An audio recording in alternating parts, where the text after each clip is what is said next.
3RR news కి స్వాగతం. వార్తల్లో ముందుగా ముఖ్యాంశాలు. విశాఖ డైరీ చైర్మన్ ఆడారి ఆనంద్ కుమార్ కి బీజేపీ కండువా కప్పి పార్టీలోకి ఆహ్వానించిన రాష్ట్ర అధ్యక్షురాలు పురంధేశ్వరి. బైక్ రేస్ బెట్టింగ్ల కథతో bike race cinema bike race first look విడుదల. దర్శకుడు ఉదయ్ కుమార్.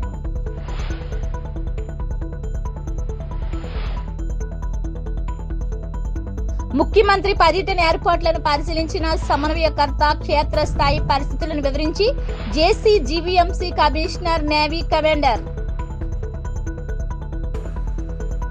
మాజీ ప్రధాని అటల్ బిహారీ వాజ్పేయి దేశానికి సుపరిపాలన అందించారు అంటూ ఒడిశా గవర్నర్ కమ్మపాటి హరిబాబు తెలిపారు. రామ్నగర్ లాజరస్ క్లినిక్ ఎదురుగా గల రాక్ డేల్ హోటల్లోని భారతరత్న భారత మాజీ ప్రధానమంత్రి అటల్ బిహారీ వాజ్పేయి 100వ జయంతి వేడుకలు ఘనంగా జరిగాయి. జయంతిని పురస్కరించుకుని సుపరిపాలనా దినోత్సవం సందర్భంగా మేధావుల సమావేశాన్ని నిర్వాహకులు ఏర్పాటు చేశారు. సమావేశానికి ముఖ్య అతిథిగా విచ్చేసిన గవర్నర్ హరిబాబు మాట్లాడారు. తన సుపరిపాలనలో మాజీ ప్రధాని వాజ్పేయి భారతదేశానికి ప్రపంచ వ్యాప్తంగా మంచి గుర్తింపు తీసుకువచ్చారని అన్నారు.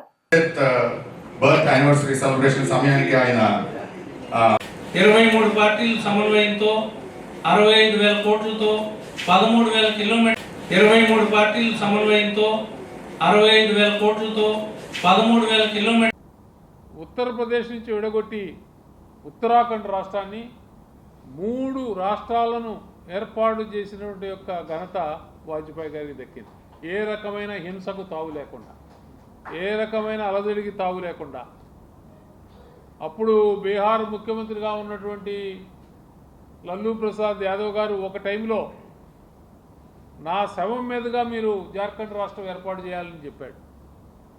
ఆయన్ను కూడా ఒప్పించి ఏ రకమైనటువంటి యొక్క ఆందోళన లేకుండా సామరస్యంగా 3 రాష్ట్రాలను ఏర్పాటు చేసిన యొక్క పరిస్థితి కల్పించిన వారు అటల్ బిహారీ వాజ్పేయి గారు.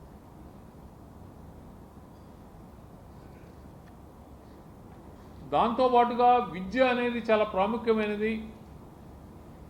విద్యతోనే సమగ్ర అభివృద్ధి జరుగుతుంది.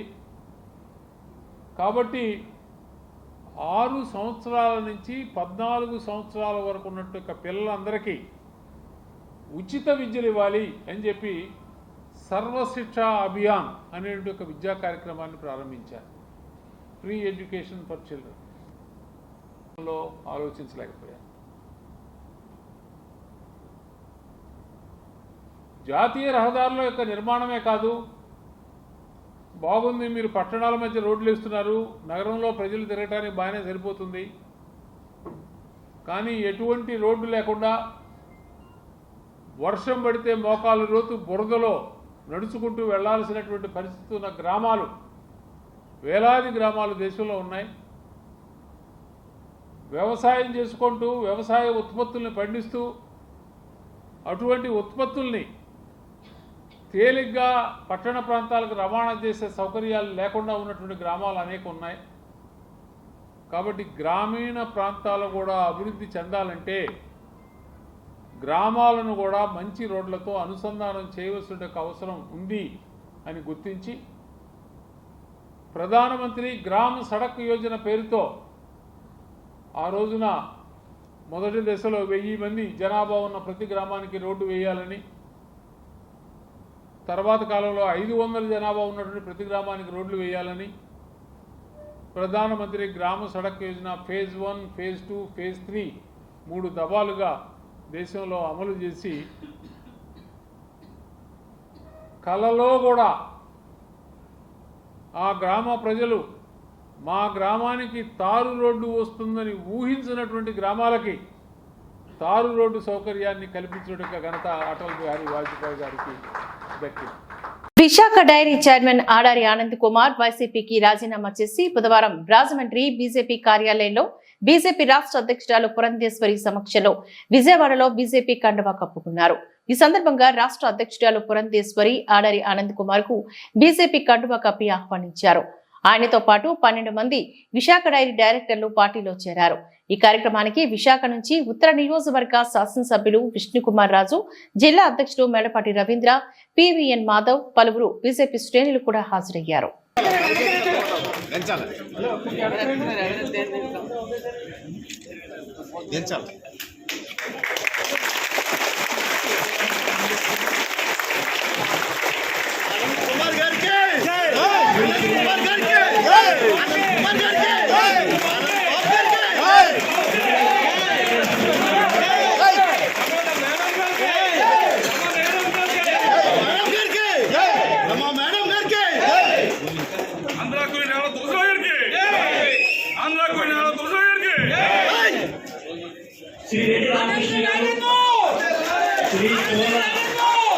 Film Nest Movies, Rajeshwari Cine Creations in associate Shri Ganesh Enterprises సంయుక్తంగా నిర్మిస్తున్న bike race cinema first look విడుదల చేశారు. ఈ మేరకు పెదవార్తెల్లో గల అన్నపూర్ణ కాంప్లెక్స్ లోని బుధవారం జరిగిన మీడియా సమావేశంలో భాగంగా మూవీ టీం సభ్యులు, నిర్మాత లంకా కృష్ణ పుట్టినరోజు సందర్భంగా నటీనటులు కలిసి పోస్టర్ విడుదల చేశారు.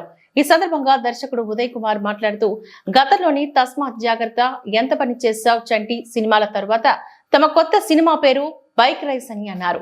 ఇది వైజాగ్ లో చిత్రీకరించబడిన ఒక వినూత్నమైన కథ అంటూ తెలిపారు. సీనియర్ నటులు సుధా, కాశీ విశ్వనాథ్, శ్రీలక్ష్మి వంటి నటీనటులు ఈ చిత్రంలో పలు కీలక పాత్రలు పోషిస్తున్నారని చెప్పారు. హీరో వినయ్ ఆదిత్య, హీరోయిన్ దేవి, ఇతర నటులు అందరూ అద్భుతంగా పనిచేస్తున్నారని ప్రశంసించారు. ఈ సినిమాలోని హీరో ఒక బైక్ రైడర్ అని, ఆయన బైక్ రేసులు చేస్తూ బెట్టింగులు చేస్తూ ఉంటారని అన్నారు. ఈ కథాంశం నేపథ్యంలో సినిమా నడుస్తుందని అన్నారు. కాశీ విశ్వనాథ్, సుధా హీరో తల్లిదండ్రులుగా పాత్రలు పోషించారని అన్నారు. సాధారణంగా తల్లిదండ్రులు పిల్లల కష్టంలో ఉంటే ఆదుకుంటారని, ఇందులో మాత్రం తల్లిదండ్రులు కొడుకు జీవితంలో కష్టాలను ధైర్యంగా ఎదుర్కోవాలి అని చెబుతారని దర్శకుడు వివరించారు. ఈ సినిమా 12 రోజుల్లో ఇప్పటికే 60% పూర్తయిందని అన్నారు. ఈ చిత్రం సినిమాను 2025 ప్రేక్షకుల ముందుకు తీసుకువస్తున్నామని చెప్పారు. మీ అందరి ఆశీర్వాదం కోరుకుంటున్నామని అన్నారు. తన గత చిత్రాలు తస్మాత్ జాగ్రత్త, ఎంత పని చేశావ్ చంటి ఆదరించిన ప్రేక్షకులకు కృతజ్ఞతలు తెలిపారు.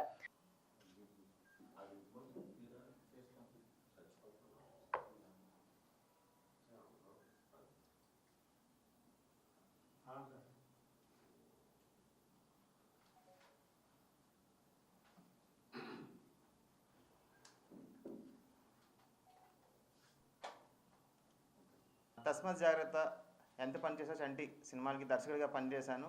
ఇప్పుడు ఫిలిం నెస్ట్ అనే బ్యానర్లో లంకా కృష్ణ గారు ప్రొడ్యూసర్గా అండ్ ఫైడ్ రాజు గారు, నోకరాజు గారు, వెంకటరమణ గారు ప్రొడ్యూసర్స్ సహాయంతో ఇప్పుడు బైక్ రేస్ అనే సినిమాని తీస్తున్నామండి. అంతా వైజాగ్లో షూటింగ్ జరుగుతుంది. ఈ సినిమాలోని సీనియర్ యాక్టర్స్ సుధా గారు, కాశీ విశ్వనాథ్ గారు మంచి లీడ్ రోల్స్ చేస్తున్నారు. ఈ సినిమా అంతా కూడా సీనియర్ యాక్టర్ శ్రీలక్ష్మి గారు కూడా ఇందులో చేస్తున్నారు, ఒక నానమ్మ క్యారెక్టర్. సో ఈ సినిమాని ఆల్రెడీ ఒక 60% సినిమా పూర్తి చేసాం. సో ఈరోజు స్పెషల్గా ఎందుకు అంటే మా లంకా కృష్ణ గారు ఆయన పుట్టినరోజు సందర్భంగా ఈరోజు ఫస్ట్ లుక్ పోస్టర్ని రిలీజ్ చేయడానికి ముందుకు వచ్చామండి.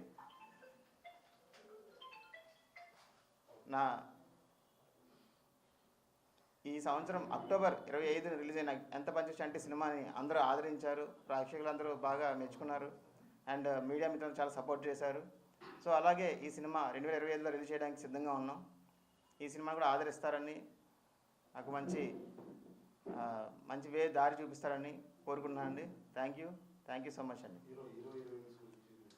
ఈ సినిమాలో హీరో హీరోయిన్స్ అందరూ హైదరాబాద్ నుంచి ఉన్నారండి. ప్రజెంట్ హైదరాబాద్లో ఉన్నారు. ఈ కృష్ణ గారు పుట్టినరోజు సందర్భంగా సడన్గా ఈ ప్లాన్ పెట్టడం వల్ల వాళ్ళు రాలేకపోయారు. ఎవరు sir? Hero Vinay Aditya, heroine Kaipa Devi, already సారంగధర్య సినిమాలో 1 ఆఫ్ ద లీడ్ చేసింది తను. హీరో ఫస్ట్ మూవీ అండి. ఫస్ట్ మూవీ టోటల్ షూటింగ్ అంతా వైజాగ్ ఏరియా గాజువాకలో అండి. వికాస్ నగర్ దాటిన తర్వాత అశోక్ నగర్ రోడ్ నెంబర్ 2లో జరిగింది.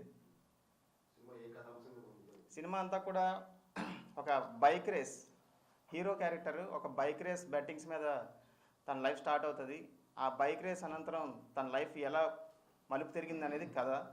దానికి కాశీ విశ్వనాథ్ గారు తండ్రిగా చేశారు హీరోకి, అండ్ సుధా గారు తల్లిగా చేశారు. ఇందులో క్వైట్ ఆపోజిట్ ఉంటాయండి క్యారెక్టర్స్ పేరెంట్స్వి. ఎక్కడైనా కొడుకు బాగోపోతే వాడిని ఆదరిస్తారు, లేకపోతే దెబ్బలాడి దారిలో పెడతారు. కానీ ఇందులో నీ లైఫ్ నువ్వు ఎక్స్పీరియన్స్ చేయాల్సిందే, ఆ కష్టాలను అనుభవించాల్సిందే అని చెప్పి కొత్తగా క్వైట్ ఆపోజిట్లో ఉంటాయి క్యారెక్టర్స్ అండి. సినిమా మెసేజ్ అంతా కూడా ఇప్పుడు మనకి పొద్దున్న లేచిన నుంచి రాత్రి పడుకున్న అంతా డబ్బు అండి, మనీ. సో సినిమా ప్లాట్ అంతా కూడా మనీ మీద ఆధారపడి ఉంటుంది అనమాట.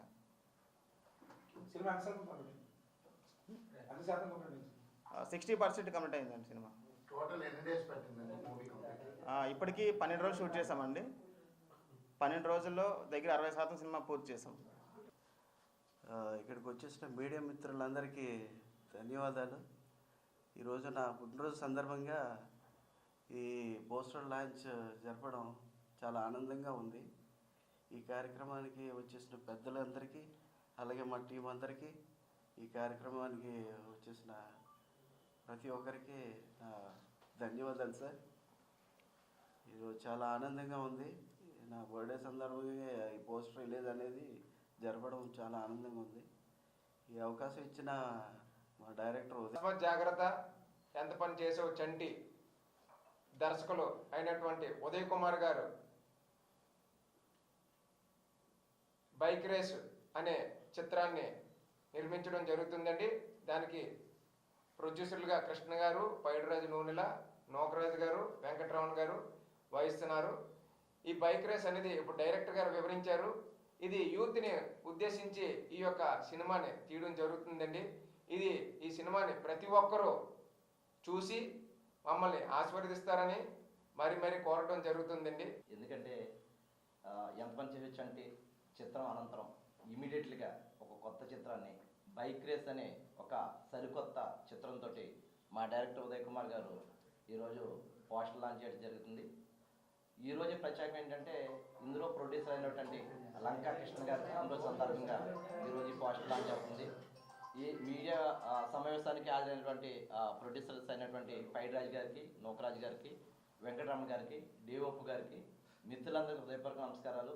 మా ఎంత పని చేయొచ్చు అంటేనే ఏ విధంగా అయితే మీరు మీడియా ద్వారా ప్రేక్షకుల ముందు తీసుకెళ్లి సక్సెస్ఫుల్ మాట్లాడారు. జనవరి 4వ తేదీన విశాఖపట్నం ఆర్కే బీచ్ వేదికగా జరిగే నావికాదళ విన్యాసాల్లో పాల్గొనేందుకు రాష్ట్ర ముఖ్యమంత్రి విచ్చేస్తున్న నేపథ్యంలో సంబంధిత పర్యటన ఏర్పాట్లను ముఖ్యమంత్రి కార్యక్రమాల నిర్వహణ సమన్వయకర్త పెందుర్తి వెంకటేష్ పరిశీలించారు. బుధవారం నగరానికి వచ్చిన ఆయన Vishwapriya function hall RK beach కు అభిముఖంగా ఏర్పాటు చేస్తున్న ప్రధాన వేదికను joint collector K Mayur Ashok, GVMC commissioner P Sampath Kumar, navy commander Happy Mohan ఇతర అధికారులతో కలిసి పరిశీలించారు. 4వ తేదీ సాయంత్రం కార్యక్రమం జరగనున్న సందర్భంగా ముఖ్యమంత్రి సభాస్థలికి చేరుకునే దగ్గర నుంచి తిరుగు పయనమయ్యే వరకు సంబంధిత షెడ్యూల్ వివరాలను వెల్లడిస్తూ ఆ మేరకు పటిష్ట ఏర్పాట్లు చేయాలని స్థానిక అధికారులకు సూచించారు. ప్రాథమిక షెడ్యూల్ ప్రకారం ఎయిర్పోర్ట్ నుంచి ఎన్సీబీకి, అక్కడి నుంచి ఆర్కే బీచ్ వద్దకు చేరుకుంటారని, అక్కడ జరిగే నావికాదళ విన్యాసాలను వీక్షిస్తారని, అనంతరం ప్రజలను ఉద్దేశించి ముఖ్యమంత్రి మాట్లాడతారని పేర్కొన్నారు. తర్వాత నేవీ హౌస్ వద్ద జరిగే హై టీమ్ లో భాగస్వాములవుతారని, దాని ప్రకారం అన్ని రకాల ఏర్పాట్లు చేయాలని చెప్పారు. అధికారులంతా సమన్వయంతో వ్యవహరించాలని అన్నారు.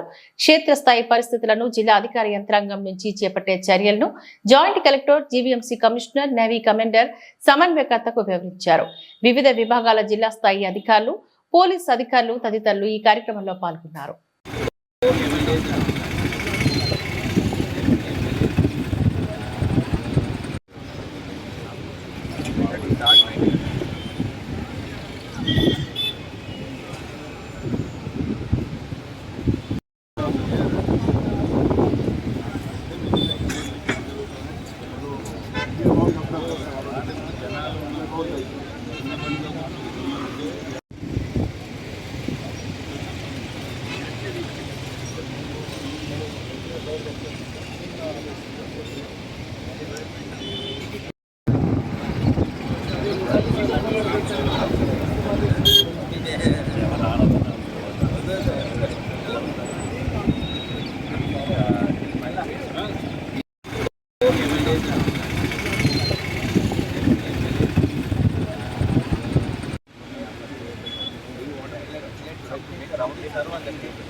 జీఎంసీ జోన్ 2 పరిధిలోని పెద్ద ఋషికొండ పరిసర ప్రాంతాల్లో ఓ కళ్యాణ మండపం ఎమ్మెల్యే గంటా శ్రీనివాసరావు సందర్శించారు.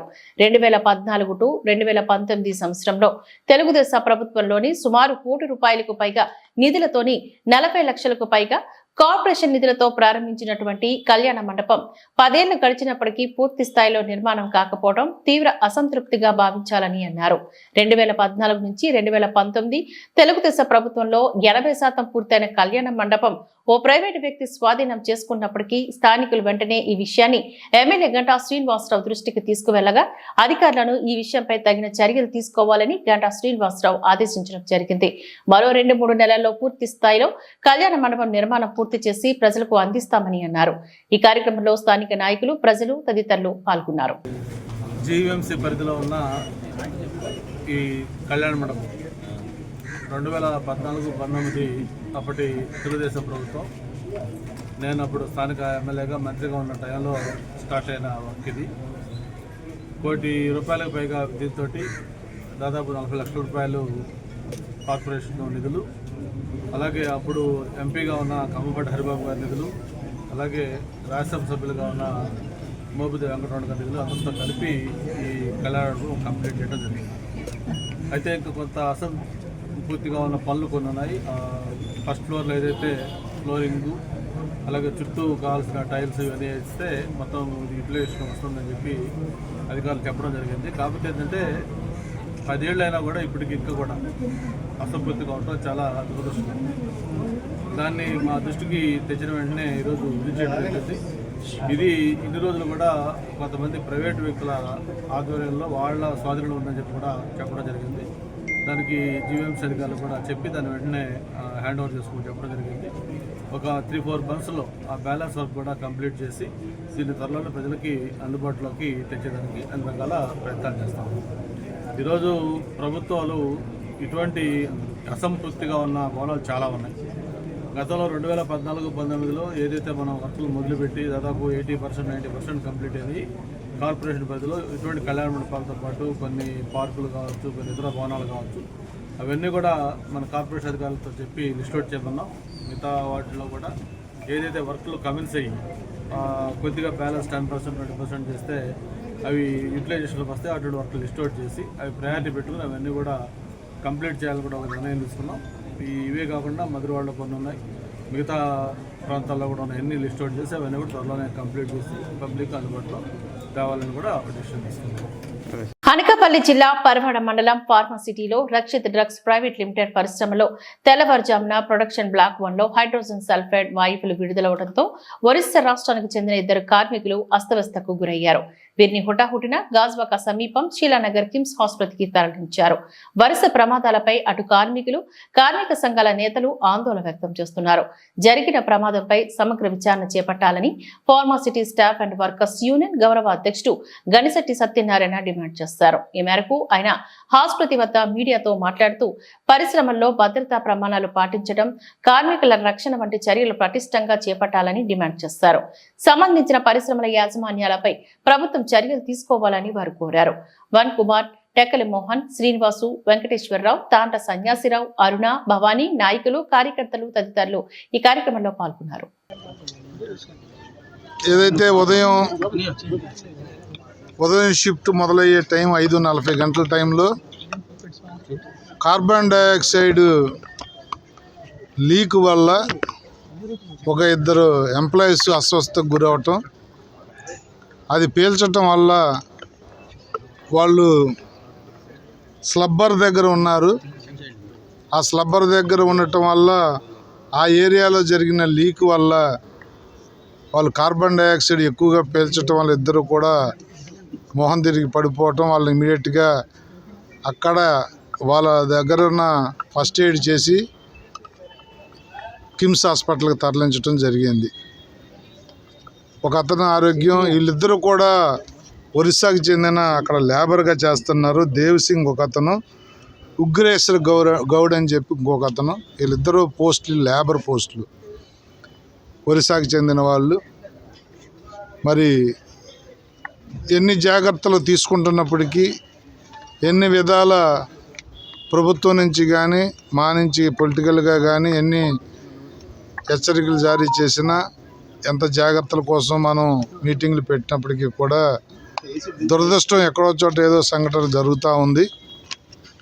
మరి ఈరోజు సంఘటన అయితే మనం తీసుకున్న జాగ్రత్తల వల్ల నెగ్లిజెన్సీ లేకుండా గతంలో మనం చూసాం. ముందు రోజు సాయంత్రం జరిగితే మరుసటి రోజు ఉదయం వరకు ఇళ్ళకి వెళ్ళిపోయినా కూడా వాళ్ళకి ఇబ్బందులు గురయ్యారు. అలా కాకుండా అస్వస్థకు గురవగానే హాస్పిటల్కి తీసుకురావటం, ఉదయం 6:30కే నాకు కానీ రెవెన్యూ సిబ్బందికి కానీ పోలీసులకు కానీ సమాచారం ఇవ్వటం అనేది ఇమీడియట్గా మేమందరం కూడా యాక్షన్లోకి దిగటం జరిగింది. 7:30 కల్లా గౌరవ మంత్రి, కార్మిక మంత్రి సుభాష్ గారు కూడా నాకు ఫోన్ చేసి, నేను తర్వాత వస్తున్నానన్న, కొద్ది దూరంగా ఉన్నాను, మీరు ఇమీడియట్గా అటెండ్ అవ్వండి అంటే కంపెనీ పెద్దలతో కానీ, జిల్లా కలెక్టర్ గారితో కానీ, పోలీస్ సిబ్బందితో కానీ మాట్లాడి, ఈ హాస్పిటల్తో కూడా మాట్లాడి ఇమీడియట్గా ట్రీట్మెంట్ స్టార్ట్ చేయటం జరిగింది.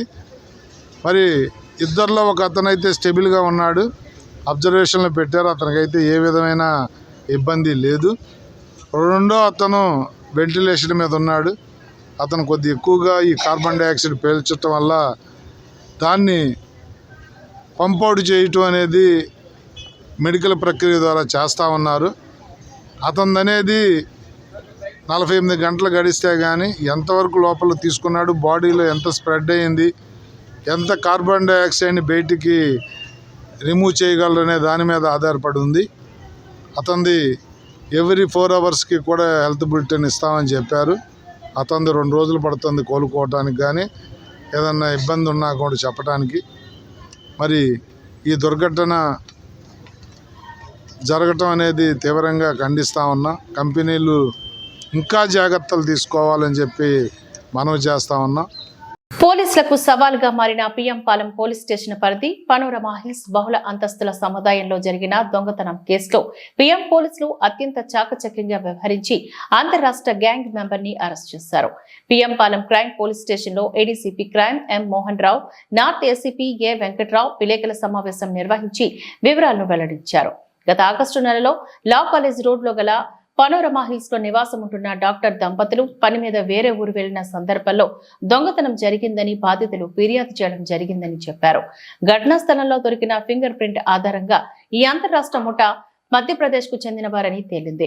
వీరిపై వివిధ రాష్ట్రాల్లో పలు కేసులు కూడా నమోదైనట్లుగా తెలిసింది. ఒక మోడస్ ఓపరాండి ప్రకారం పోలీసులను ఏమార్చేందుకు వీరు కేవలం బస్సులో ప్రయాణించి లాడ్జీలలోని దిగకుండా పిఎం పాలెం స్టేడియం దగ్గర గుబురు పొదల్లో ఉదయమంతా దాక్కుని పరిసర ప్రాంతాలను రెక్కీ చేశారని అన్నారు. ఆ క్రమంలో ఆగస్టు 8వ తారీఖు రాత్రి పనోరమా హిల్స్ లో డాక్టర్ కుటుంబం ఇంట్లో చోరీకి పాల్పడ్డారని అన్నారు.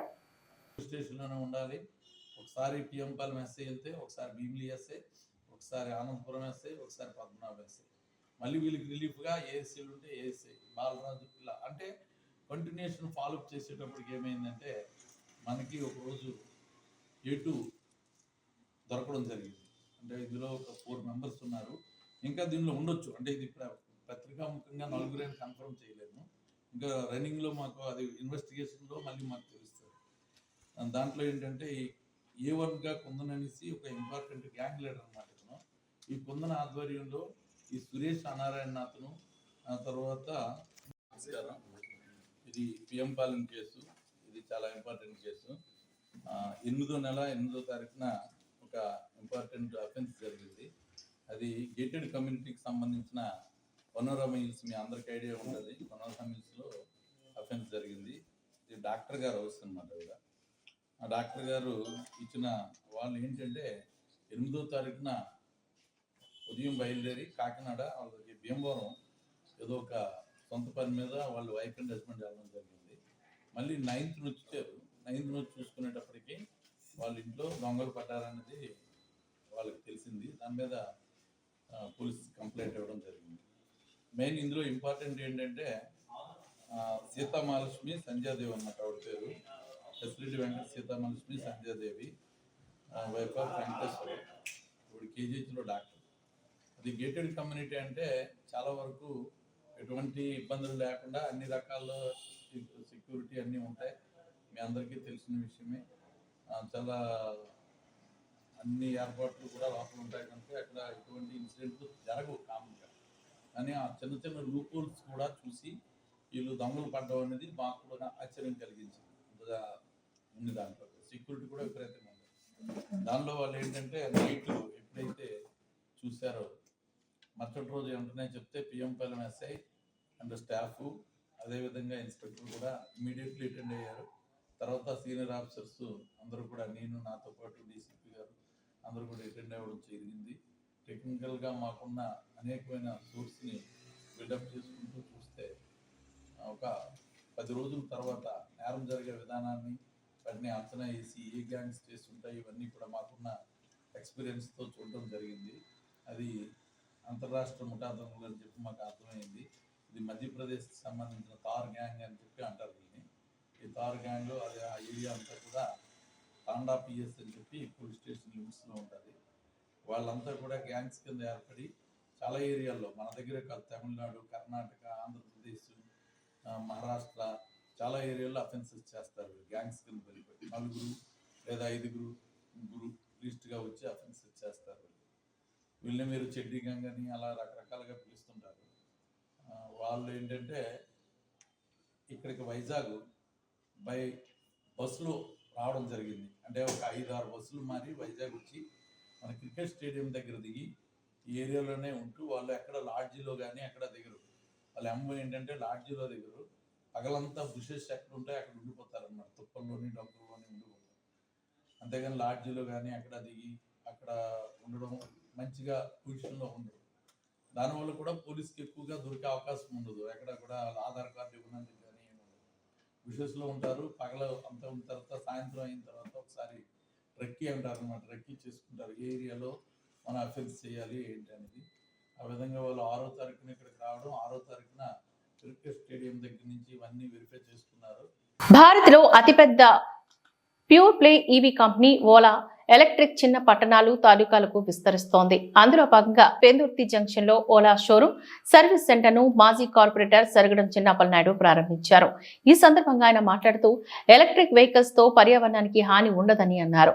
ఇప్పుడు అందరూ ఎలక్ట్రిక్ వెహికల్స్ తీసుకుంటున్నారని చెప్పారు. అతి తక్కువ ధరకు ఎన్నో ఫీచర్స్ తో లభిస్తున్నాయని తెలిపారు. డిజిటల్ గా ఉండడం వల్ల దొంగతనాలకు ఆస్కారం ఉండదని హితో పలికారు. భవిష్యత్ ఎలక్ట్రిక్ వాహనాలదేనన్నారు. ఈ సందర్భంగా ఓలా కోస్టల్ సిటీ లీడ్ వాన లోకేశ్వరరావు మాట్లాడుతూ ఓలా నెట్వర్క్ దేశవ్యాప్తంగా 4000 స్టోర్లకు విస్తరించినట్లుగా తెలిపారు. ఈవీ రంగంలో ప్రపంచంలోని అత్యంత ముఖ్యమైన విస్తరణలో ఇది ఒకటని చెప్పారు. ఓలా ఎలక్ట్రిక్ ఈ రంగంలోని తన స్థానాన్ని బలోపేతం చేసుకుందని చెప్పారు. సర్వీస్ సెంటర్లోతని కలిసి 3200కు పైగా కొత్త స్టోర్లను ప్రారంభించడం ద్వారా టైర్ 1, టైర్ 2 నగరాలను దాటి భారతదేశం అంతటా దాదాపు ప్రతి పట్టణం, తాలూకా వరకు చొచ్చుకుపోవడానికి వీలుగా పెద్ద ఎత్తున ఎలక్ట్రిక్ వాహనాలను అందుబాటులోకి తేవడానికి కంపెనీ కట్టుబడి ఉందని చెప్పారు. ఈ విస్తరణతో ఓలా ఎలక్ట్రిక్ తన సేవింగ్ వాలా స్కూటర్ ప్రచారంలో చేసిన వాగ్దానాన్ని నెరవేర్చిందని చెప్పారు. షోరూమ్ ఓపెన్ చేసినందుకు చాలా సంతోషంగా ఉంది.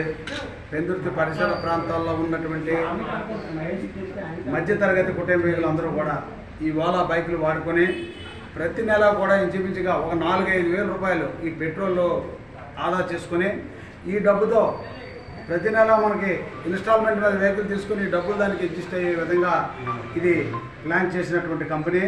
ముఖ్యంగా ఇది 75,000 నుంచి స్టార్ట్ అయ్యే వెహికల్ ప్రతి సామాన్యులు కూడా బండుకునేటటువంటి విధంగా ఇవాళ 2 వీలర్ చూస్తుంటే చిన్న వెహికల్ చూసినా కూడా 1,00,000 నుంచి 1,50,000, 2 లక్షల విలువ చేసేటటువంటి వెహికల్ ఉన్నాయి. ఇవాళ ఎలక్ట్రిక్ ఛార్జింగ్ ఉన్నటువంటి వెహికల్స్ అన్నీ కూడా సామాన్యులకు అందుబాటుతో పాటు 195 కిలోమీటర్లు కూడా ఒకసారి ఛార్జింగ్ పెట్టుకుంటే వచ్చే విధంగా కూడా వీళ్ళు రూపకల్పన చేసింది, కంపెనీ తయారు చేసింది. అందువల్ల ప్రతి ఒక్కరూ కూడా ఈ వెహికల్స్ చక్కగా వినియోగించుకోవడానికి, అలాగే కూడా యూత్ కూడా 120 కిలోమీటర్ల స్పీడ్ కూడా వెళ్తుంది. యాక్చువల్గా ఛార్జింగ్ వెహికల్స్ అంటే ఎలక్ట్రిక్ ఛార్జింగ్ వెహికల్స్ అయితే 60-70 కిలోమీటర్లు దాటి కూడా స్పీడ్ వెళ్తుంది. కానీ ఈ వెహికల్లో ఉన్నటువంటి ఏంటి 120 కిలోమీటర్ల స్పీడ్ వెళ్ళడం, 195 కిలోమీటర్ల వరకు రేంజ్ కూడా ఉండే విధంగా రూపకల్పన చేశారు. కనుక మార్కెట్లో చక్కగా ఇది సక్సెస్ అవ్వాలని, ఈ ప్రాంతంలో అందరికీ కూడా ఇది సరసమైనటువంటి ధరలకు అందుబాటులో ఉండడం వల్ల ఇది షోరూమ్ క్లిక్ అవుతుందని చెప్పి తెలియజేస్తూ ఈ షోరూమ్ ఓపెన్ చేసినటువంటి ఈ యాజమాన్యానికి కూడా చక్కగా బెస్ట్ ఆఫ్ లక్ చెప్తూ చక్కగా సేల్స్ ఉండి ఇంకా అంచెలంచెలుగా ఈ పెందుర్తి పరిసర ప్రాంతాల్లో ఉన్నటువంటి కూడా షోరూములు అంతా యూత్ అంతా ఓపెన్ చేయాలని చెప్పి కోరుకుంటూ ఈ కార్యక్రమానికి హాజరైన నా పేరు లోకేశ్వరరావు. నేను మన coastal area AP coastal area city లీడ్ను. సో ప్రజెంట్ యాక్చువల్గా మనకి ఓలా టోటల్గా ఈరోజు డిసెంబర్ 25వ తారీఖున ఆల్ ఓవర్ ఇండియా సెంట్రలైజ్డ్గా మనకి టోటల్ 4000 స్టోర్స్ అనేది గ్రాండ్గా ఓపెన్ చేస్తున్నాం. సో ఇది మోస్ట్ సక్సెస్ఫుల్ థింగ్ అనమాట ఓలాలో. అండ్ ఎటువంటి అంటే ఈవెన్ ఏ కాంపిటేటర్ స్టోర్ కానీ ఎటువంటివి కూడా ఏది కూడా ఏంటంటే 2500 కంటే ఎక్కువ ఉన్నవి ఏవీ లేవు. ఈవెన్ దో సమ్ స్టోర్స్ ఉన్నాయి సెంట్రలైజ్డ్ కార్పొరేట్ స్టోర్స్ ఏవి కూడా లేవు. బట్ వాళ్ళ ఫస్ట్ టైం ఇండియాలో 4000 స్టోర్స్ అనేది ఓపెన్ చేసింది. అండ్ ఇది కూడా ఏంటంటే కస్టమర్స్ ప్రతి మండలంలో కానీ ప్రతి తాలూకులో కానీ ఎక్కడ కూడా ఇబ్బంది పడకూడదు, రేపు పొద్దున్న సర్వీస్ పరంగా గట్టా ఎక్కడ ఇబ్బంది పడకూడదు అనే ఉద్దేశంతో ప్రతి మండలం కూడా స్టోర్ ఓపెన్ చేశారు. అండ్ మనకి వాళ్ళలో మెయిన్ థింగ్ ఏంటంటే ఇక్కడ ప్రజెంట్ ఉన్న సిచ్యువేషన్లో 6 ప్రొడక్ట్స్ ఉన్నాయి.